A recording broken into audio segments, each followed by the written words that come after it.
welcome to another episode of Education Online with Dr. Sunita Agarwalla. Today we will again be talking about communication, but today I'll hit the real topic, that is effective communication, how to be a good communicator. All of us want to be good communicators, right? We want that people should understand us. When I speak, people should listen to me. All of us, whoever it is. We get very annoyed when we see that people are not responding or they are not able to understand. Now, where does the problem lie? The problem lies within ourselves. If you are not able to communicate, if you are not able to speak properly, who is going to listen to you? So there are people we avoid, there are people we love to listen. I'll be talking to you about the tips about how to become a good speaker so that people love to listen to you. It is also for teachers, it is for everybody. Whenever we start anything, talking to anybody, we should start in an interesting manner. There is sometimes, if especially for the teachers and all, there are some subjects which do not have any, what to say in Hindi or Assamese, if I say any ras in it, okay? They're very raw type of, fika type of subjects. So it depends on the teacher how you start it. Again, when we go to speak in the public, we like people who crack jokes, who start with an incident, who start with something, and they'll say, okay, let me tell you an incident from my life, or they will say, okay, let me narrate a story, and immediately our attention is focused. Because they started in something very interesting, they were able to connect, or they were able to take the, achieve the attention of the speakers.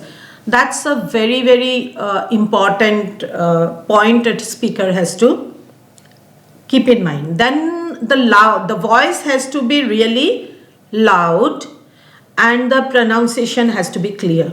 Now, when I'm talking about voice has to be loud, it does not mean that you have to shout on the top of your voice, right? We never like people who shout.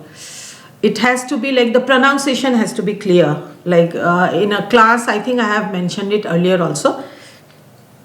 When I was talking about the qualities of a teacher, in a class we had a teacher, he was talking yum and yaf, and I had written YUM and YUF.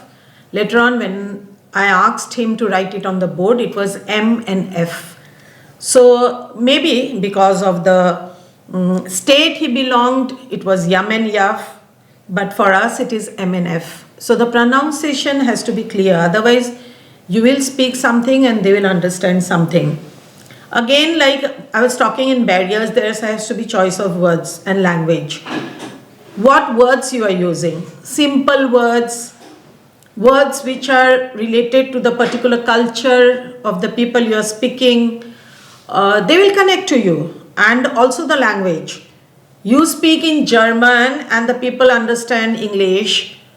Will that work? No, it will not work, right? So we have to think of a language which is understandable by the audience.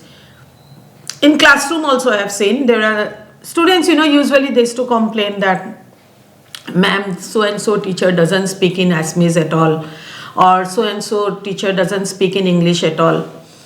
But in the classroom there are different type of students, and especially now Northeast, we have students from all over Northeast.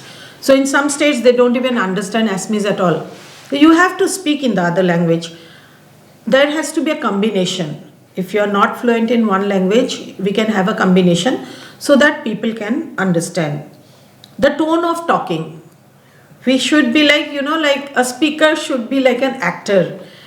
Why do we love acting? Because they talk, they know where to modulate their voice. When they will be sad or they know where to be low, where to be high, when to shout. In the same way, we should also know how to modulate our voice. Where? The tone of our voice is very, very important. People don't like if you speak in a very flat voice, like today I'm here to talk about communication and no. We have to you should know when to pick it up, when to bring it down. That's very important. In music also it's like that, right? We just don't like, how can you think of somebody singing in the same tone for 5 minutes, we will not be able to hear it anymore. We should know the audience. What do we know about the audience? The age and the background. What background they are from and the age. If you're talking to children, the words will be different, the language will be different, the way will be different. If we are talking to adolescents, we have to behave in a different way with them. If we are talking to elders, it has to be different. You cannot use the words you use with adolescents, because when I do classes with them on anything, on life skills and all, the language which I use with them is what language they use. Like, even sometimes the language we usually do not speak in public, because they speak. But if with elders I do it, then they will be offended. So we should know about the age, about the background, whether you are talking to people from village, whether you are talking to women, whether you are talking to men, the age and everything. We must also be very careful about the use of gestures and our body language. Sometimes what we say this may be something bad in some other culture. We don't know in any other tradition. We have to be careful. And if you make also any gesture, we should be able to convey and tell them that this is what is meant by it. Also, your body language, if we are too bossy or showing off like too much, we all, if the youngsters are listening to me, we just don't like such teachers, who come and then they are very bossy in the classroom and all. We love teachers like who has a very comfortable body language, with whom we feel very comfortable. There should be eye contact. When you talk, there should be eye contact. So when there is eye contact, you can understand each other's feeling, you can connect to each other. The person should know the subject well.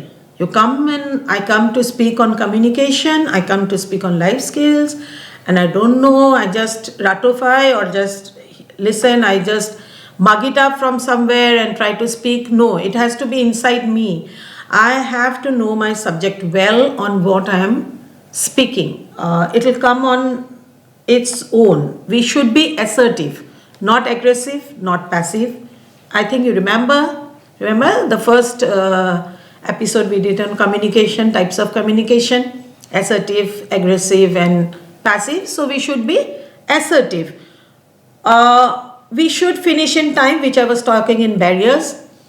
And one of the very important things is, while speaking, we should try to use humor in between. Don't be too serious, like with a serious note. If you use humor in between, as we seen motivational speakers and all, they keep on cracking jokes.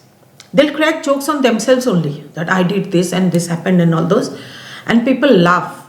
So they know to laugh on themselves. They crack humor. They use humor, which makes the sessions very, very interesting. We must be able to identify with the audience. Usually what happens, a speaker should not be like, I do, you do. No, it should be like when we do. When we use the word we. With students also, when we use the word we, they feel, okay, so this ma'am also did all this. We can, sometimes they even ask, ma'am, you also did all this? So yes, we did it. When we were in youngsters, we just didn't come out of the womb and then grew up like this, right? We were also youngsters. We passed all the stages.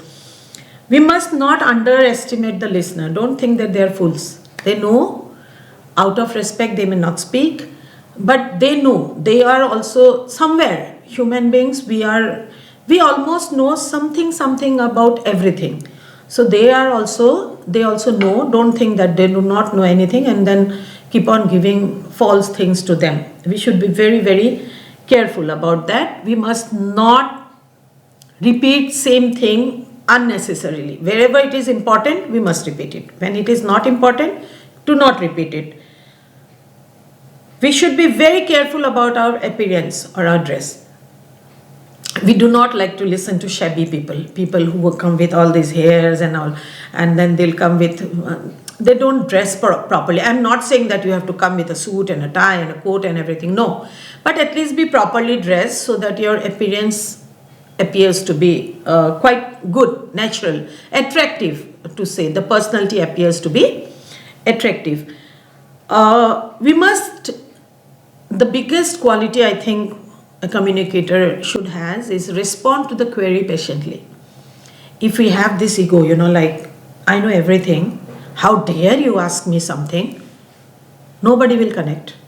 So whenever there is any query, sometimes queries are very, very weird queries, which are not even relevant to the subject, which comes from out of the way. When we present papers in seminars and all, there are people who will ask just something which you'll feel like, why is the person even asking this? This is not even related to my paper. This is not even related to the content, not to the subject, but they ask.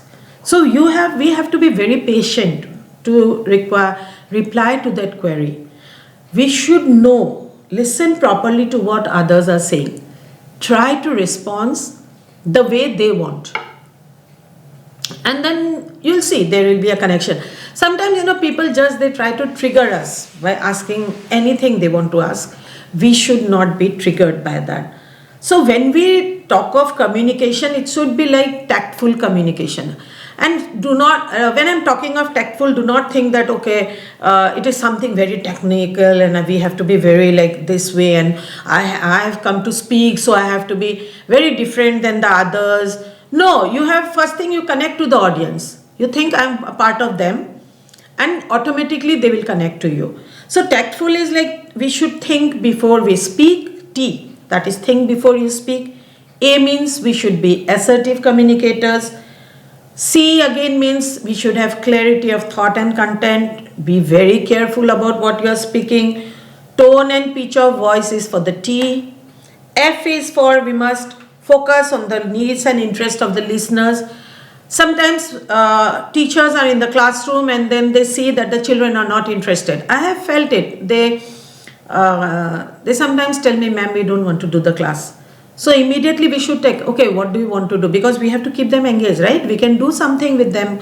So when you are speaking also, we must know the interest and needs of the learners, what they have come for. U means we should uncover hidden feelings. We may have some bad feelings towards something or some subject or somebody. That should not come in when I speak. And then L means listen for feedback. So that's also very important. We must listen for feedback. So to be good communicator, you have seen that it's not very tough. That it's a very tough thing. Big thing that I have to be a communicator or I have to go through trainings. No training can make you a good communicator. Only it has to come from inside. When you are able to speak what you do, preach what you teach, and preach what you do yourself, then only people will be able to connect. You speak something else and you do something else. We have seen people, I will not name anybody. Especially I've seen people from the political field, when they speak something else, they do something else. We know about them and we are like, why he or she is speaking all these things? We already know about the person. So speak from your heart, connect to the people, use the language they use the words they can use, understand, use very, very, very simple words. And yes, you will be a good communicator. So, and we can practice. Now, how do you practice? Practice in front of the mirror. But youngsters, please, when you practice, don't practice in front of your parents or when somebody is looking. Otherwise, they'll feel, what has happened to my child? They'll be again worried, because nowadays you know how parents are. So, that's it about communication. Next, we come with another episode of a life skill. Till then, don't forget to watch Education Online with Dr. Sunita Agarwalla on YouTube, and don't forget to listen it on Spotify, every Sunday 9 a.m. And also please do not forget to share it with your friends, because there's no harm in if others are also good communicators. Let everybody be good communicators so that we have peace and harmony in the community. So see you next with another episode of Education Online with Dr. Sunita Agarwalla. Till then, thank you.